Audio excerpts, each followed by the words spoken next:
I just woke up. We're live? Oh, we're live. Oh, we're over here just bullshitting and we forgot to... We're live. I'm hungover. Hi, everybody. Happy Sunday and welcome to another episode of the Mindminx Show. I am your favorite Mindminx and we are live on location at the official sponsor of the Mindminx Show, Absalom, located at 223 DeGraw Avenue in Teaneck, New Jersey. And behind the scenes, we are always with Mixvibes Radio. And... I have a special guest. I've known this guy for a good year now, I think. A little over a year. Yeah. And I've been trying for a year, and you just keep getting busier and busier, which is an amazing problem to have. Yes. But finally, welcome, Laudito. Thank you for having me. I appreciate you for having me on the show. No problem. It's been too long. I mean, we've been trying to get this thing going for like a really, really long time and rescheduling also. Yeah. So happy to be here. Finally. So he is imbibing in some Absalom CBD pre-rolls. Thank you. You want your CBD? Get them at Absalom Studios. You heard in Teaneck, New Jersey. They make you feel great. They make you feel lovely. Do it. It is an easy ride from mostly anywhere, by the way. Great thing to smoke right after sex. Well, that's very specific. I did it, and it was great. So... Let's talk about your career. Good morning. All right, so I just want to say thank you, really, because you were supposed to be the second show of the day, and my guest needed to push back, and you were super flexible, accommodating. Yeah, yeah, thank of course. you. I had nothing to do today, so I'm good. But you said you couldn't later. Well. I have to smoke weed. Okay, all right. I understand that. I have to put that in my schedule. All right, so let's talk about this. We've gotten to talk several times about your music career, and your music is amazing. And thank you. Stephanie is the one that put me on to your music. She was a huge fan. She'd be playing it in the car while we're going into the city for this, that, or the other thing. And she'd be like, what do you think about this one? I was like, it's okay. She's like, what about this one? Like, she would play your whole Spotify playlist. She was like, what, between like Drake and then Laudito, and you would like go back and forth and we'd be like... No, it was just Laudito. Oh, it was just Laudito. It's an honor. But, so... What was the first song that she showed you? Do you remember? Don't put me on the spot that way. Nah, son, you a fan. I remember saying that your sound reminds me of Maluma. Yeah, I remember that. Yeah. So that I do remember. Which I don't necessarily see. Why is that? Why do you think that? What is it about it?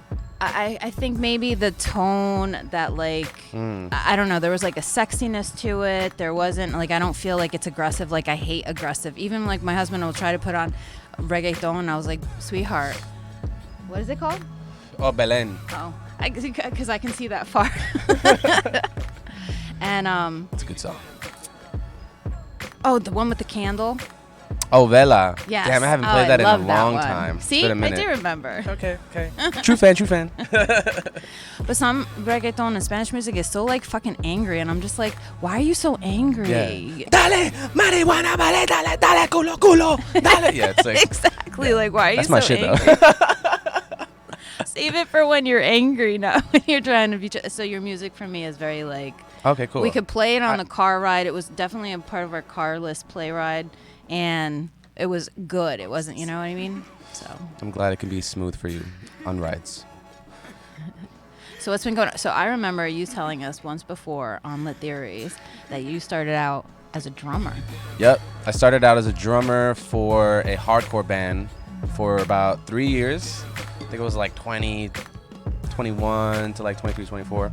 And yeah, we were like the only hardcore band in Newark. We toured. We went to I don't know if you know who Dance Gavin Dance is, but we played with them in like Pennsylvania on a tour, and it was like a cool little run. We partied a lot, and but it was like my first like experience into, I guess, creating music with like a group and having like that collaborative aspect, and then like experiencing like performance and entertainment for the first time around that time. So nice. It was fun while it lasted. Did you? So you said you said it was in Newark. Are you from Newark?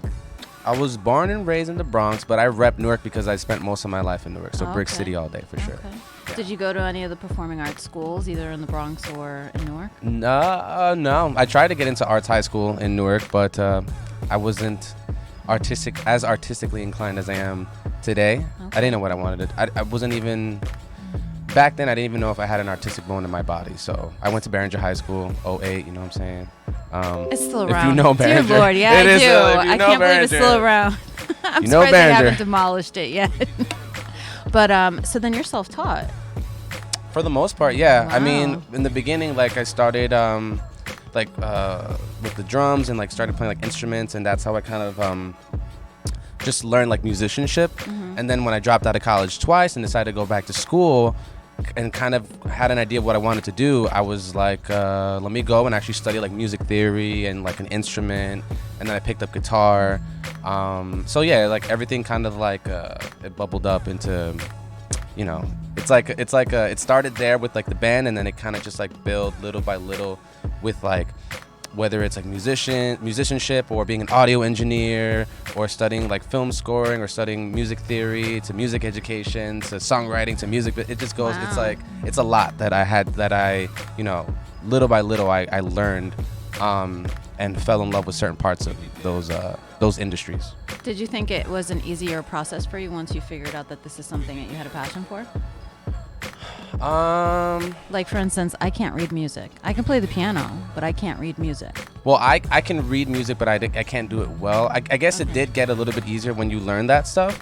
But I think, you know, I've met so many producers and songwriters and singers and artists who have no musical training in their body, and it's just like natural like talent. And, you know, when you see something like that, you kind of like, okay, you kind of want to step away from like the whole the correct way to do music and then kind of dive into like way more experimental stuff, which is what I like to do. So I try to stay away from like, you know, I learn as much as I can, but like a lot of it is just feeling when you're like in the studio or, you know, just by yourself, just jamming or something. So And you have your own little like studio right at home too, right? Didn't you make yourself a little? my pride and joy, my little home studio in my place, in my apartment. Very proud of it because that's what I always wanted, like a home studio. You know, I just wanted to have a place. You know, growing up, I still did music and I still like went to school and like all this stuff, but it was very hard to like be in a room and then your brothers and sisters are in the next room just like playing loud TV or whatever. You're just trying to like really be vulnerable and write some shit and you're like, oh my God, I fucking love you, and like have your heart broken, and then they're just over there just fucking Making playing fun of Super you. Smash Brothers, and I'm just like, Like, or why are you making fun of crying you. this time? And you know what I'm saying? So the fact that I have the privilege now of even having like a home studio where I can just be very vulnerable by myself and create music that way, it's like there's nothing better for me right now. That's awesome. So, how did it segue? Because you said you were in a like a hardcore metal band, right? Yes. Your sound now really isn't like that.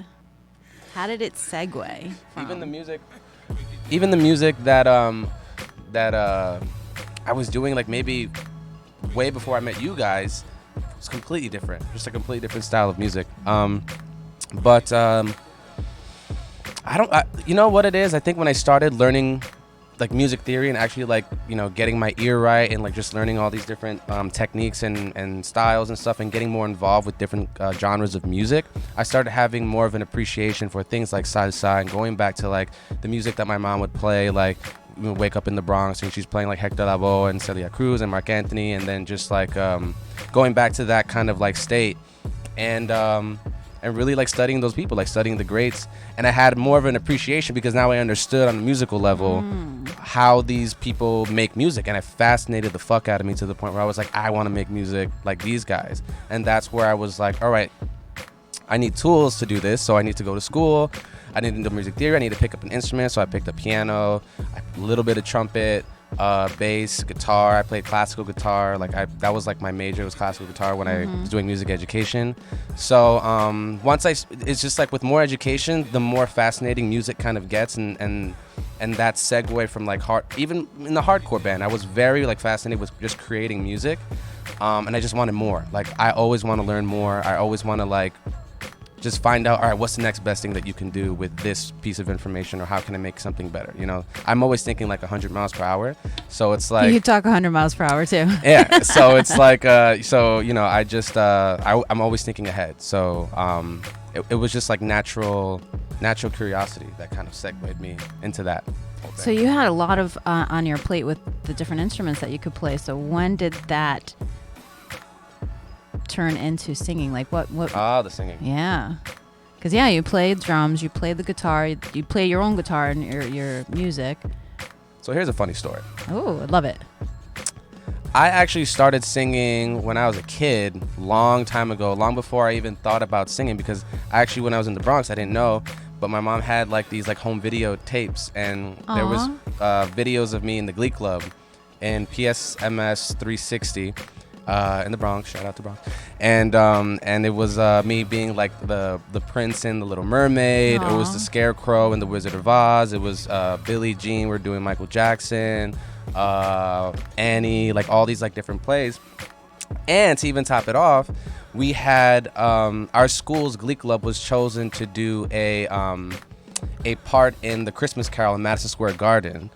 Wow. Where we would play it, where we would dress up as angels, and it would be right before the third ghost would come on, and then all of us would go into the thing. We have our angel things, and like the fucking whatever cupboards would open up, and we would be like, "Let the stars in the sky remind us of past compassion. Let us love till we die, and God bless us everyone." And then the third goes, you know. So it was a Ghost of Christmas Past. So that was actually the first time I started actually like singing, and then like from like 10 to maybe 21, did not sing. Nothing. And then I got back into singing when I decided I wanted to kind of like be more of an artist and self-taught. Just like learning from my friends who are way better than me at singing. Shout out to Chrissy, Justin. And I kind of like learned like by being in rooms with people who were phenomenal singers and kind of picking up things from them and then kind of applying it to my style until I eventually just created my own kind of style of singing, which is not necessarily like, it's not like technical or anything. It's just more like a feel good, whatever feels comfortable kind of way of singing, which is what I've learned. And it's translating for other people liking it too, obviously. I hope so. Well, obviously, because someone just came back from Stockholm, right? But here's the funny part. We're sitting here. I wrote down. Yes, I said. Well, first we said Germany. No, we used too many people. I said Germany, and everybody's like, "That doesn't sound right." I was like, Switzerland, and then everybody agreed. Scandinavia. We were closer when we said Switzerland, at least. How do you say Switzerland and Sweden in Spanish? Isn't Sweden is Suecia? Suecia, and then Switzerland is Switzerland? I don't know. Switzerland. Switzerland. That's what my mom would be like, "Te va pa Switzerland." Mom, that's not how you say it in Spanish. God bless you. I wouldn't even, I would just say out. Sweden. Sweden, Suecia. Yeah. Suecia. There's a whole separate word for it? Yeah, there's a whole Spanish word for, I think, all the countries, right? Oh, really? Learn something new every day. Germany is Alemania, yeah. Wow. Yeah. What does that translate into English besides Germany? Alemania? Germany. Well, Alemania is Germany, yeah. Oh, so because it's like Latin, it's like Pig Latin root. Pig Latin? Yeah, it's like Scandinavian, like what? You said Pig No. Latin. It's like actual like it's I forgot what the phrase of it's called, but it's like it's before Latin. It's like a older style of like Latin. They call it Pig Latin. It's not true, but I thought Pig Latin is when you go like Ilye. You know what I mean? I don't know. I'm not a fucking archaeologist. Before I did music, I actually wanted to be an archaeologist, anthropologist, because so then why don't you know this? Because I gave up. I became a fucking drug dealing musician. But nah, I was very inspired by Indiana Jones, and I was doing that. I love Indiana Jones. Oh, I fucking love Indiana Jones. Almost too much. So, do you write 100% of your own music? Every single song is written by me. Yeah. So now, far. how would you respond if someone approached you and said, "Hey, I love the way you sound, and I'll sign you right now"? Major label, not indie label, because you have a few indie labels that you're a part of, right? I'm a part of one. Okay. But if they wanted to sign me right now for a major, I would take it. But caveat, not on original music. They gave you the song. Oh, they gave me songs to sing? Yeah. Yeah, fuck it. Oh, okay. Yeah, I'll do it. All right. Yeah. I'll use the money. Because the thing is, it's like, even the situation that I'm in right now, it's like with Epidemic Sound, shout out to Epidemic Sound, Stockholm, Sweden, not Switzerland. And like even with these guys, you know, they're essentially a music tech company. And they do global music. They basically do like 30% of YouTube's music for like podcasters or for just like video content, videographers and stuff like that. So they also have a separate department where they work on artists who frontline the music for the company, which is what I do. And I'm basically like the frontlining Latin artist for the US department over at the company. And even with these guys, it's like you have to give something to get something back. Mm-hmm. I think in entertainment, you know, you can be totally independent, but I feel like there's some things that you have to do, and I truly believe that you have to do certain things to get to the next level. Not necessarily to the point of selling your soul, but at least you have to understand, like, all right, if I want to get to this next part of my life, I have to kind of like give something up. And then with me, it's like I'm just giving up a copyright of my music with Epidemic Sound, but at the same time, they give me a career, they give me a place to live, they give me royalties, so that will last from 75 years until after I'm dead. That could be passed on my next of kin. They give me bonuses for opportunities to be placed in like Netflix and TV and media and all this stuff. So it's like, and the I understand trade-off is there. The trade-off is there, and I'm gonna be making music for my whole life till I'm dead, I hope. So it's like me giving up a little bit today in this part of my life is not. I don't think it's gonna affect me in the future, because there's still things that I'm still receiving. I'm not just giving them everything and then I'm not getting nothing back. So yeah, it's like so if a major label was like, yeah, we'll sign you and whatever, I'm just like, yeah, fuck it, why not? Because I'm still gonna do my own thing. Just because you sign to a label, depending on the deal, obviously doesn't mean that you can't negotiate things that you want to do. Like if they for example want to have you sing songs for them, be like, okay, but then I also want to do like my own album with my own like style, like you can negotiate things like that depending on what kind of leverage you have. But I think it's interesting that you said that, because so doing this with Epidemic is now giving you that leverage, because you have now. I'm valuable. Yeah. I'm valuable to the company because now they're developing a Latin pop catalog within the company, which they need, which they don't have. And when there's demand for it, then you become an asset versus a liability. So yeah, I like that.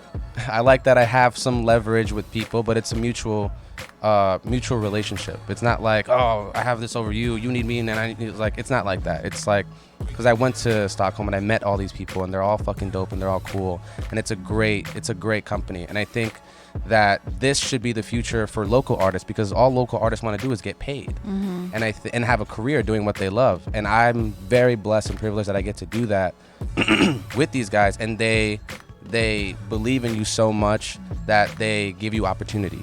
And that's why I fuck with them versus like, majority of like, major labels and independent labels who are giving like artists really shitty deals for nothing in return. So yeah, I'm in a good place. I'm now, really how did all that happen? Did they reach out to you? Did they hear your music and say, hey, let's have a conversation? Did you hear about them? It was an Instagram video. So it was during the pandemic. It was during the pandemic, and I don't know if you guys saw the video, but I did a video for like stuffed animals. It was a long time ago.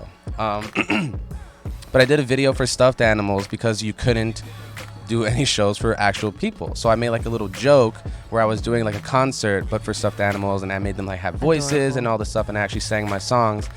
And it was awesome. I loved it. And then some random guy from Miami named Reiko, shout out to Reiko, Cuban, he hit me up, and he saw that video, and he hit me up on an email, and I thought it was fake, because I usually get like, oh, I want to sign you, da da da. And then hit me up with another email, and then we talked, and we actually had a conversation, and he's like, I love your music, but what really caught my attention was like your charisma and your personality and all this stuff, and I want to pitch you to this company called Epidemic Sound. And this was around the time in my life where I was like going through some shit, like my brother passed away, my girlfriend kicked me out the house. My brother kicked me out the house. I remember that. Had no job. I quit my job as a music teacher to just go music full time. I was living in my car for like 2 months. I remember that. So, story, yeah. so it was like this whole situation happened because of an Instagram video. It's still kind of crazy when I think about it.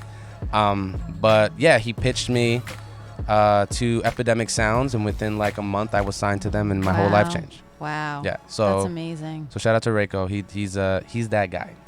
He's a great singer-songwriter, by the way. Based at Miami, Florida.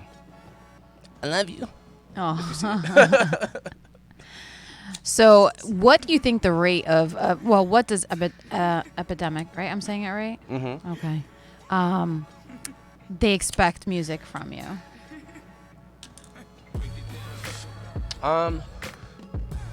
I think because I don't know, like they don't expect. It's kind of like you have to kind of show that you're valuable to them versus them like, oh, okay, yeah, we know you can make music, but like, how can you show that you're valuable? Like I not only like sing or songwrite, but I also produce all of my music myself. So I compose and I arrange. So, you know, they allow me to, they give me like things that they want certain, certain music to kind of sound like, just for like ideas and stuff, but they're very open to letting me be very experimental with like my sound, because I have a very specific sound, because I don't want a lot of my stuff to sound like what's out now today, just for like, you know, personal preference and stuff. But like I would say every quarter I could make like 4 to 5 songs, complete songs, like composed, arranged, written, mixed, mastered. I would say like 5 songs every 3 months. Wow. Completed. So like by the end of the year, I mean, I have an album coming out next year, which I'm almost done with it. By the end of this year, I'll be done with it. I'm gonna release it in 4 parts next summer, because it's like just a shit ton of music that I've been working on, and it's a lot. It's like I do a lot of music. That's all I do. I wake up and I just go straight to and sometimes I go to the gym and then like I wake up, but usually most of the time I'm just making music. Like I'm always making music or collaborating with other people. I'm always in the studio, and the fact that I have the studio at my house just makes it more, you know, I have so many ideas that I just want to get out. You don't have to worry about traveling somewhere to get. Not at all. Good for you. Not at all. So yeah. So it's also like you know, it's not work. I kind of just like get up and do it, and then, you know, if something sounds cool, it's cool. Then I'm gonna use it. If it doesn't, then you move on to the next thing. And I kind of treat it like that. But when something does spark, then it's like, then I get obsessed. And you don't want that from me. Are you allowed to? I'm sorry to say it that way, but if you got invited to do some like local stuff, because you're still in Newark, right? Yeah. Are you able to, you know, give your own okay, or is that something you got to pass through Epidemic first? What do you mean, like local stuff? Like, well, because I want to put you in touch with a friend of ours, Deuce Martinez, who's doing one of the largest Latin outdoor shows. Opportunity. Yeah, French Brook Park. But you know, I want to make sure that. Oh, I can do whatever I want. Oh, okay. It's what I have with Epidemic Sounds is a non-exclusive deal. Okay. So I'm not binded to them in any way, shape, or form, other than what I create for them and whatever contract I sign with them for any songs that I sell to them, essentially. But other than that, I'm independent, so I can do anything. Oh, good. Yeah. All right, so Deuce, if you're listening, I got somebody for you. All right, so let's talk about your new song that you just made a video for, which. All right, what are your thoughts? I'm not surprised, because you're Ito, so. What does that mean? So okay. Oh my gosh. I need to know, because like. Wait, I'm the interviewer. But you're not the first person who said this. It's like, but you're Ito. I'm like, what? Now I want to know, like, seriously, like, what exactly does that, like, when you see an artist, like, you're like, oh, you're Drake, like, you know who Drake is, like, what is Ito? What is he? What'd he do? You're a conundrum. Well, first of all, I remember I told you when I first met you, I thought you were gay. Yes, I remember that. So I did. Stephanie's laughing in the background. You gotta put it out there, baby. I'm not gay. I love no. the Can I say it? Yeah. I can say whatever I want. Right? Yeah. I love the pussy. Oh my God, The I don't know. puss. Can we say The that? puss. That's so gross. He said, yeah. That's like as bad as saying moist. It's Moist. gross. Ugh. Pussy. No. He's going to continue saying Sorry. it. That's like when Stephanie does the. Go ahead, Steph. What's the. Ugh. I hate that sound. Oh, the alarm sound? Oh my God. Hate that sound. All right, so What was the question? what is Ito? Oh, what is Ito? Yes. You're very eccentric, you're very energetic and flamboyant, not gonna lie. Like, you got those drinks at the bar because the gay bartender thought you were gay. Yeah. Yeah. So, but there's just like this different energy about you. So I'm not surprised. So you did a video. Yes. And I love that you did the getting makeup put on. I was a gay alien, guys. He was not. He was just an alien. So, like, what was that like? First of all, I love the song. I love that it's so like perfect timing because it's feel good. We're in the middle of the summer. Absolutely. You know what I mean? Mm-hmm. So what in the Ito brain said? That's an adjective now. Ito is an adjective now. You're such an Ito. There's so many things that we like covered about what Ito is, like eccentric, flamboyant, gay. No, I said I thought. I thought. You corrected that. Can we talk about that, by the way? What? Remember, are we allowed to? Will I get in trouble? Fuck it. Just don't get me canceled. No. I have like a good 5 years left before I fuck it all Don't mention up. any names. That's it. 5 years? No. We won't mention any names. But you had a groupie. Yeah. Shout out to the groupies, man. No, seriously, shout out to the groupies. You're my faves. All right, so I did have a groupie. She's from somewhere, and it was. What do you want to know about that? I don't know. Like, I want to talk about it because, all right, so Okay. when I first met the groupie. fuck my music video. We're gonna talk about my groupies. No, this is a funny fucking ass story. I'm sorry. We have to do yes, that's exactly what we're talking about. Yeah, that was awkward. So when yeah, you said that and your stand up. We'll get back to the video, I promise. But so we had a stand up, not we. I say we as if I own the studio myself too, but there was a stand up and this groupie went on stage. I hope she's watching right now. That's what I'm scared of. No, you're good. You're fine. We can talk about it. We're adults. We're adults. Yes, we're adults. You shouldn't have done it if you didn't want me to talk about it. So she got up on stage to do her bit, her skit, whatever it's called. Yeah. And said she's a lesbian. Like 100%. Damn, you just think people are like gay and lesbian, like. Well, no. I didn't think that. She went up there and said it. Oh, she said that she was a lesbian? I even taped it, and I'm pretty sure I could still find the video where she said that was part of her skit, that she's a lesbian. Yeah, see, Stephanie. Wow, because that's not true at all. No.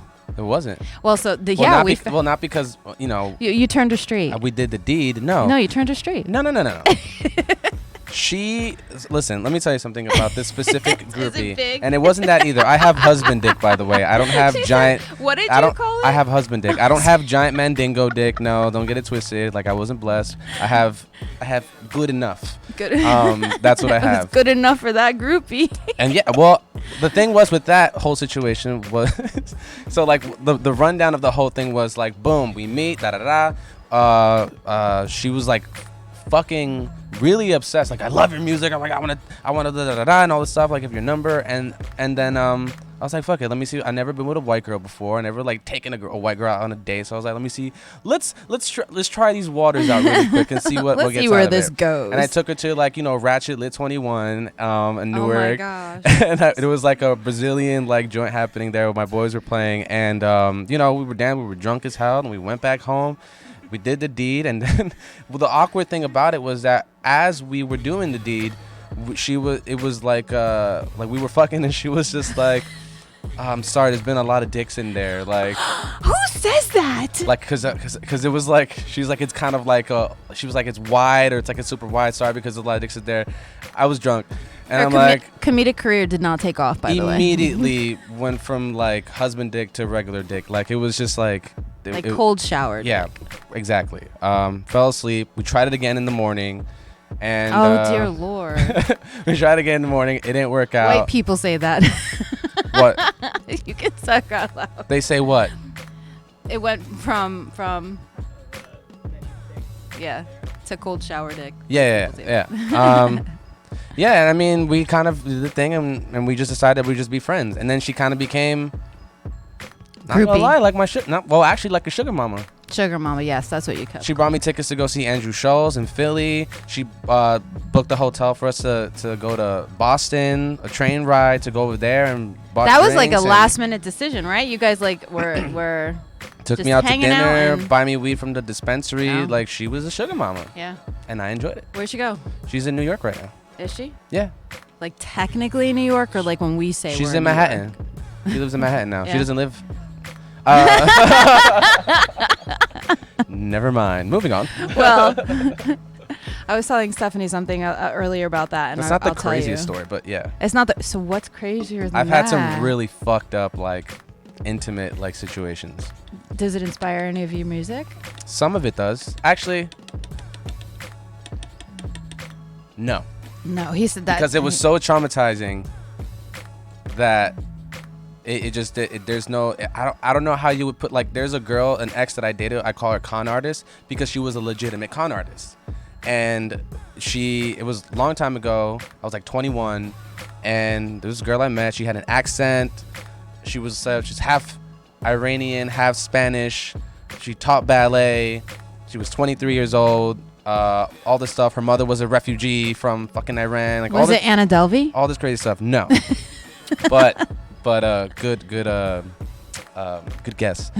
But and then, like, one thing happened, whatever, and then the way I found out was kind of fucking crazy because we brought her sister to a bus. She had a little sister. Brought her sister to a bus, sent her to Brooklyn to go meet her mom and her stepdad, and then an hour goes by. The mom calls my ex, and she's like, where's my daughter? Da, da, da. She was supposed to be here an hour ago. Another hour passes by, and then the mom's freaking out on the phone. She's like, where's my daughter? She was supposed to be here and all this stuff. Mind you, there was just like traffic and shit. And then, like, she's like, you better find out where my daughter is, or I'm gonna tell the police that your boyfriend is raping a minor. And I heard that, and I was like, what? Who the fuck? So the crazy part of the whole thing was, after she said that, got off the phone, she looks around at me and she looks me in the eye. She's like, Miguel, I have to tell you something. And I'm like, why are you talking without an accent? And then it started, like, coming out and Wow. shit. And then she's like, I'm not who I think I am, all that bullshit. It was like a movie.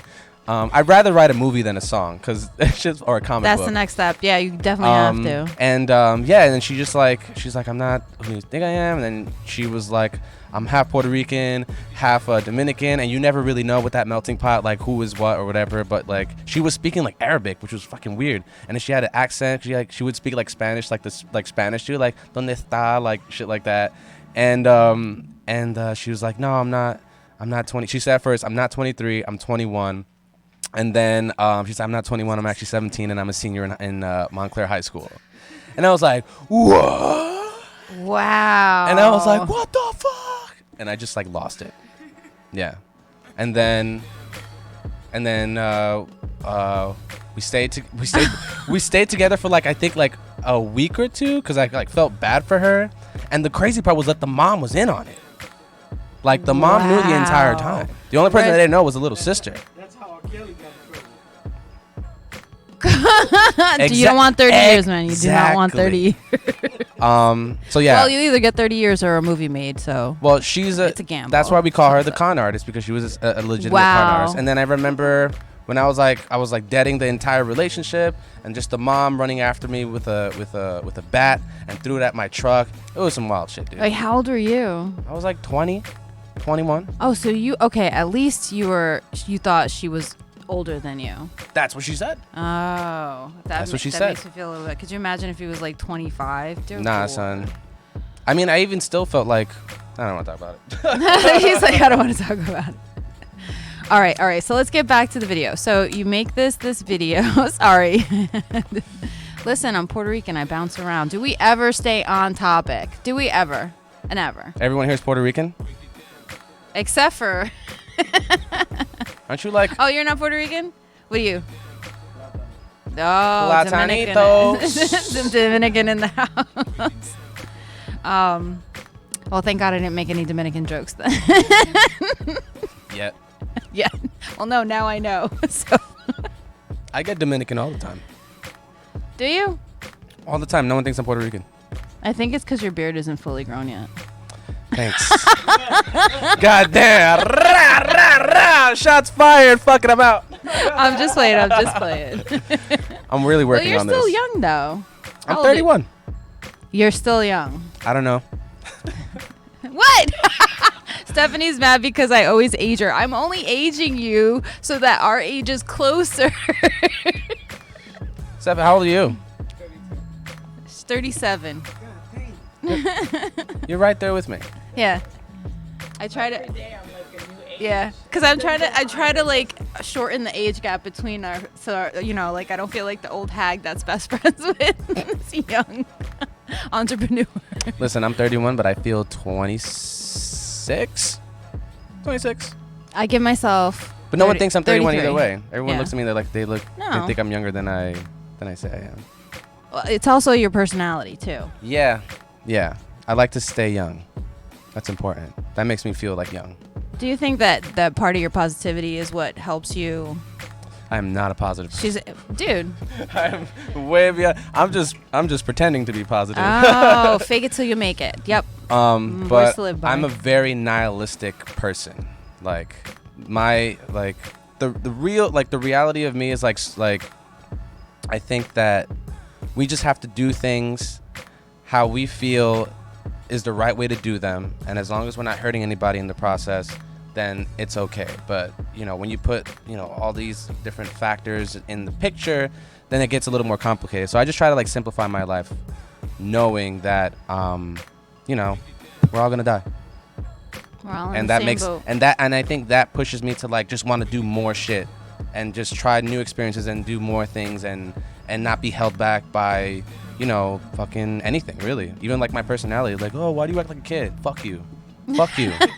In case you were wondering. Because it keeps me young and it keeps me happy. And I think we just have to find whatever makes us happy and not worry about, like I said, the different factors that just makes things more complicated. And at the end of the day, makes us more sad and pessimistic. And ages us. And it ages us. I think a lot of negative energy makes us older. And I think just, like my mom, my mom was a single mom growing up, 6 kids. So Wow. it's like she had it tough. So, I'd be like, Mom, viejita, ¿cómo está? And she hates God that bless shit. her. God bless her, man. But she stayed positive throughout the entire thing. She trooped it. So now she's retired and just chilling. I'm trying to get her to smoke weed. I'm like, Mom, you retired, you could do it. It's okay, it's illegal. It is legal. She kicked me out the house for smoking weed once. And now I smoke literally in front of her and I just do it again. You won't. Do it again. I'll be testing her. Love you, Mom. Love you, Mom.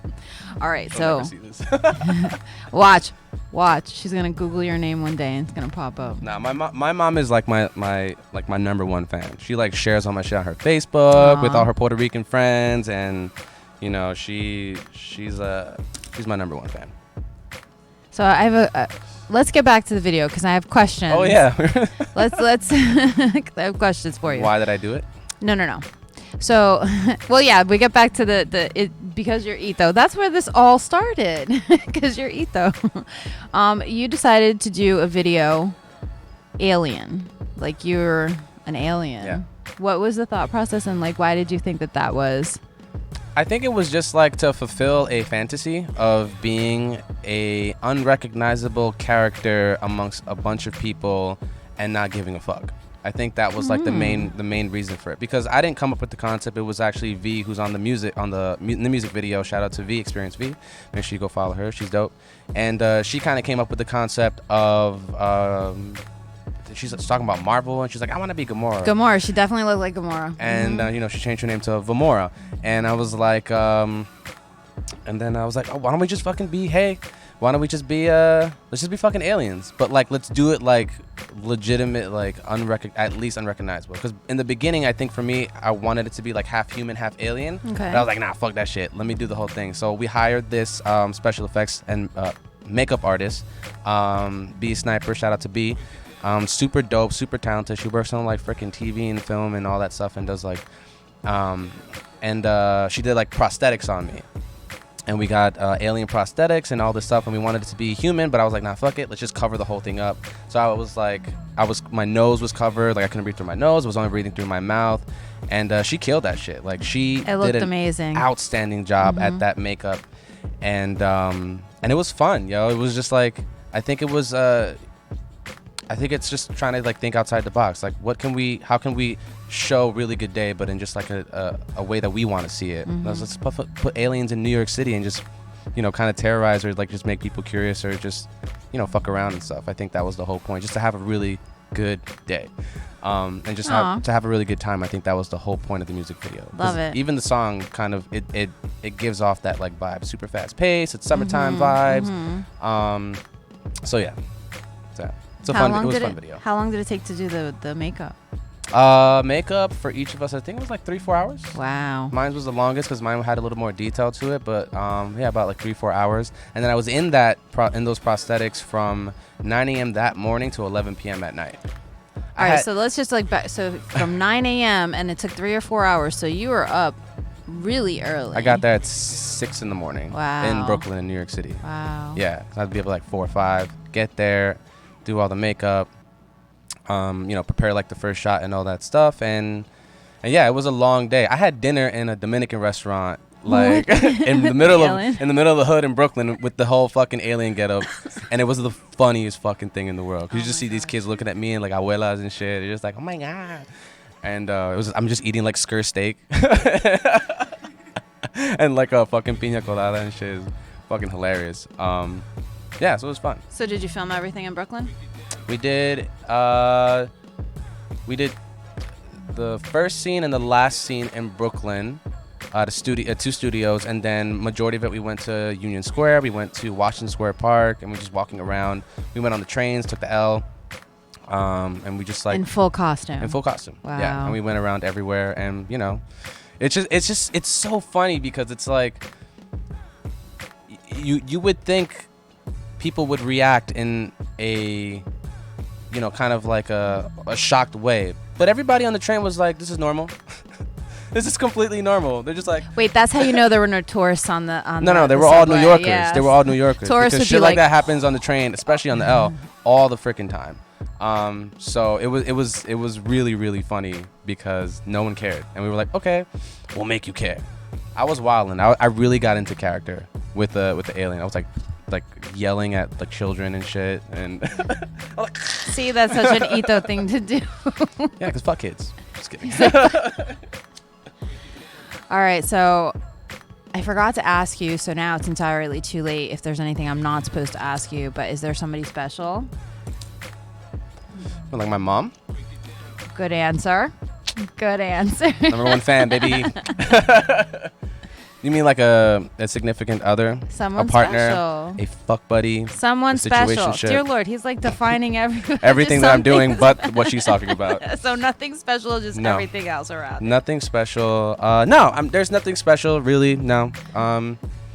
No crushes, no nothing. I'm just a cold-hearted man. Wait, so then I'm going to ask the reverse question. Is there someone special out there thinking you're someone special? No. Okay. No. Keep it very. Don't be that dude. No. That's why I'm in solitude now. I don't fuck with that. But nobody. Sorry, you didn't get the scoop, guys. I'm trying. I'm single. Hit me up. All right, so Ito is single and he's straight. And straight, very straight. Very straight. Very moist. Ew. Why? Because it's funny. Because it's funny. All right. Okay, so I forgot to shout out everybody who's listening to this beat right now. It's an exclusive beat that was created specifically for the Mindminx show by Castro Beats. So shout out to Castro Beats. Hey, shout out Castro Beats. Ooh, thank you. Oh, Castro. I know Castro Beats. Yeah. Do you? Yeah. Oh, he was in the open mic stuff, right? Oh, maybe that's Castro Styles. Yeah. Cato. Never mind. You're thinking Cato Styles. Shout out to Castro. Shout out to Cato. Yeah. Castro, I believe, is out in Georgia. So I always get phone calls. Oh, okay. I know who that is. So Lanita Luke. Our next guest. I can't answer though. Do you mind seeing if maybe they're right outside, because I can't answer. All right. So I want to ask. I do this new game.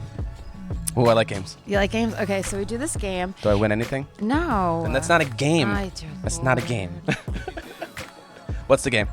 It's called 6 Degrees of Mindminx. 6 degrees of. So have you ever heard of 6 Degrees of Kevin Bacon? No. So basically it's where you can connect one person to another person within 6 degrees of Kevin Bacon. But instead of it being Kevin Bacon, it's me. Okay. I'm gonna tell you right now. I'm gonna be really bad at this game. Well, all you have to do Okay. is give me a celebrity Okay. and what? Oh, okay. Give me a celebrity. There goes my voice already. The fuck? Hold on. Are you drinking coffee? Yes. There goes my voice. Let me ruin it some more. Shush yourself. See, it's back. pH balance. That's the only water I drink. Your thing is. Bugging. That's because the phone was ringing. It'll stop. Don't worry. Oh. It'll come back. Okay, All right, so this 6 game. degrees of Mindminx. So you tell me a celebrity, and I have to connect myself to that celebrity within 6 people or less. Okay. So let me give you a good one. Oh, dear Lord. Ricky Martin. Ricky Martin. All right, so you can help me too because I don't know. Let's see. Am I lying? Ricky Martin. Anybody can help actually. Just tell me somebody he's worked with. He was. Did he ever work with Mark Anthony? That doesn't help me. Did he ever work with Mark Anthony? I don't think so. Let's do Mark Anthony. Mark Anthony is easier. Oh, Mark Anthony's easier? I think so. Okay, well, I did an interview with Renali Santiago, who was in Hackers with Mark Anthony. Okay. I love this game. They're calling again. Do you mind answering my phone? Just say that we're live and they might need to. We're doing it live. We're doing it live. They hung up? Okay. All right. That is our sponsor, Stephanie Santiago. That way. Perfect. Perfection. Did he go back out? Oh, dear Lord. I'm going to have a heart attack. Please don't have a heart attack. Yeah. This is not the place. Okay. All right. So what is coming up next besides Really Good Day? Is that what? Where can we see you? Are you going to be doing any shows or? Oh, yes. I have a lot of things coming up that we're working super hard on. I have a performance. I have 2 performances coming up in August. July I'll be gone. I'll be going to a songwriting camp, and I'm going to London. And I'll be back August 4th. And then we have a show, Bodega Jams in Brooklyn. Definitely pull up. Just go to I'll announce it on my Instagram at Laudito. That's going to be really, really, really fucking fun. I did their last one last year. It was a blast. And then doing Jersey City Pride, August 28th. I'm going to be doing a set with DJ Dramos. And partnering with the Jersey City Pride committee, so shout out to them. And I have an EP coming out in October, a music video also coming out that same month that we're going to be shooting in August, a comic book. Wow. I created a script for a comic book that we're looking for an illustrator for that will be coming out with the EP in October. Okay. It's like I can also help with that. Oh, can you? Yes. Cool. Yeah, I'll hit you for that. But Don't hit me. Hit me up. no, I'm gonna hit you. No. It's what the kids say. No. Remember. Do they really? Yeah, you want to stay young? What? They really? He's being Puerto Rican? That's not Puerto Rican. That's hip. Oh, you're such an asshole. I'm gonna hit it. So yeah, a comic book. How exciting. Yeah, so it's gonna be super cool. It's a super cool concept. Something I've always wanted to do for a long time. It's called Retro Caribe 2084. So stay tuned for that. All right. Well, thank you so much for coming on. Thank you for having me. That was a fun conversation. Always is when you're around. Yes. Besides the gay part, yes, it was good. I'm just kidding. I have zero filter. Sometimes it's a good thing. Sometimes it shows my age. Well, I did say fuck them kids live on whatever. You did. So yeah. neither do I. All right. But But thank you so much for having me. I appreciate it. It was awesome talking to you. Yeah, thank you for the support. Oh, absolutely. Always, always, always. We love your music. Again, he has Really Good Day out. You could find it on his Instagram, but also on all the streaming platforms. YouTube, all that good stuff. And you have reels and TikToks that you're making that are super Tons fun. of content for you guys to make fun of me for. Wait, what? How's our time? Where are we on time? We're good? Do I have another minute? Because I wanted to talk about one thing. Okay, so I remember you doing TikToks where you'd like pick a word. Oh, yeah. And you tell your audience to like. Yeah. You made the beat and they had to like come up with it. I did that. Oh, did you really? I did. I will never play it for you, but I did. No, I have to hear it. That was like a whole. I think that was like an exercise for me where I was just like, I was just trying to like have like a week of just like writing music and just writing based off of like words. So I just wrote a bunch of words and I put them in a hat, and whatever word I got that day, that's the song that I wrote about, and I just put it out. Right. You made the hook, I guess, and you're challenging your followers to make. So I did. I forgot what the one word was. I will never play it for you, but this is not fair. This is what I was doing. Nah, because son. I'm an early bird. Like Mike will tell you, I'm up at like the butt crack of fucking dawn, messaging people, looking at shit. So here, I'm literally drinking my coffee at like 4 o'clock in the morning. Watching 4? Yeah. Wow. Well, my husband gets up early for work, so. Okay, that makes sense. And he's a loud Puerto Rican. Yeah. Well, I'm a morning person. So. Definitely a morning person, not a night person. All right. So thank you so much for coming on. I love it. Make sure you keep doing what you're doing because it's awesome and we love your music. Thank you so much. Thank you for having me. Absolutely. All right, everybody. It's a brand new week, so go own it and mind your favorite minx and join us next time.